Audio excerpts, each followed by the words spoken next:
How to add items on Sumup application. Sumup is a very useful application and you can add items on this app very easily. Just open the Sumup application. When you open the app, you will see an overview like this. Here you can see checkout button beside the home icon. Just click here and you will see a button to add items. Click here.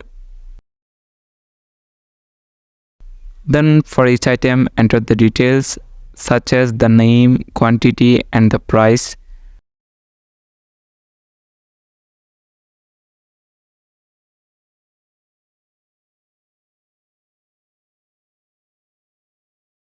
Completing this process, you will see a confirm button. Click here and complete your order. Thank you for watching the video.